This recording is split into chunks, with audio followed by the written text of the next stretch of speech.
Hi అండి, welcome back to our channel. ఈరోజు మన వీడియో వచ్చేసి వరినొక ఉప్మాను ఎలా తయారు చేసుకోవాలో చూపిస్తానండి. ఇంకా లేట్ చేయకుండా వీడియోలోకి వెళ్ళిపోదామండి. చాలా అంటే చాలా రుచిగా ఉంటుందండి. ఈ విధంగా ఒకసారి తయారు చేసి చూడండి. చాలా సింపుల్గా తయారు చేసుకోవచ్చండి. ఇంకా స్టవ్ ఆన్ చేసుకుని ప్యాన్ పెట్టుకుని కొద్దిగా నూనెను వేసుకుని పోపు దినుసులు ఒక్కొక్కటిగా వేసేసుకోవాలండి. ఇక్కడ నేను వేరుశనగ పప్పు అనేది వేయడం లేదండి. మీకు నచ్చినట్లయితే యాడ్ చేసుకోవచ్చండి. కాకపోతే ఈ విధంగా కూడా టేస్ట్ చాలా బాగుంటుంది. పోపులు చక్కగా వేయించేసుకున్న తర్వాత ఒక మీడియం సైజు ఉల్లిపాయ కట్ చేసి వేసేసుకుని మన కారానికి తగినట్లుగా పచ్చిమిర్చి చీలికలను కూడా వేసేసుకుని ఒక అంగుళం వరకు అల్లం ముక్కను కూడా వేసేసుకుని చక్కగా వేయించేసుకోవాలండి. ఇవి వేగుతున్నప్పుడు కొద్దిగా కరివేపాకును కూడా ఈ విధంగా యాడ్ చేసేసుకుని వేసుకున్న తర్వాత మనం ఒక చిన్న టమాటాను కట్ చేసి వేసేసుకుని చక్కగా వేయించేసుకోవాలి. ఈ ఉల్లిపాయ మొత్తం వేగిపోయిన తర్వాత మనము వాటర్ని యాడ్ చేసుకోవాలండి.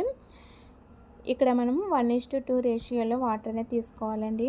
మనం వరినొక ఉప్మా కాబట్టి ఈ విధంగా తీసుకుంటే సరిపోతుంది. నేను 1.5 గ్లాస్ వరకు వరినొకను తీసుకుంటున్నాను కాబట్టి 3 గ్లాసుల వరకు వాటర్ని తీసుకుని మన రుచికి సరిపడినంత ఉప్పును కూడా వేసేసుకుని ఈ నీళ్లు చక్కగా మరిగించుకోవాలండి. నీళ్లు చక్కగా మరిగితేనే మనకు టేస్ట్ అనేది చాలా బాగుంటుందండి. ఏ ఉప్మాకైనా సరే మనం వాటర్ని చక్కగా మరిగించుకున్నట్లయితే మనకు చాలా రుచిగా వస్తుందండి ఉప్మా అనేది. ఈ విధంగా మరిగించుకున్న తర్వాత మనము వరి నూకని యాడ్ చేసేసుకోవాలండి. వరి నూక లేదా బియ్యం నూక అంటారండి. ఈ విధంగా యాడ్ చేసేసుకున్న తర్వాత మనము ఫ్లేమ్ను సిమ్లో పెట్టేసి ఒకసారి కలిపేసుకున్న తర్వాత మూత పెట్టేసుకుని ఉడికించుకోవాలండి.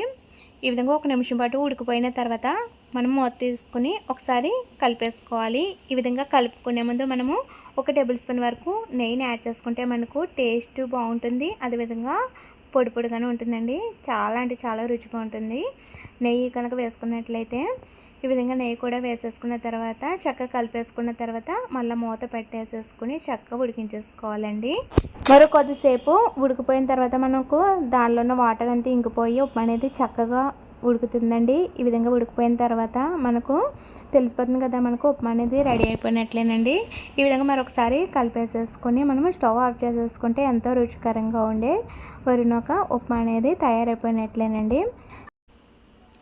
ఇంకా వీడియో కనుక నచ్చినట్లయితే లైక్ చేసి మన ఛానల్ను సబ్స్క్రైబ్ చేసుకోండి. Thank you for watching.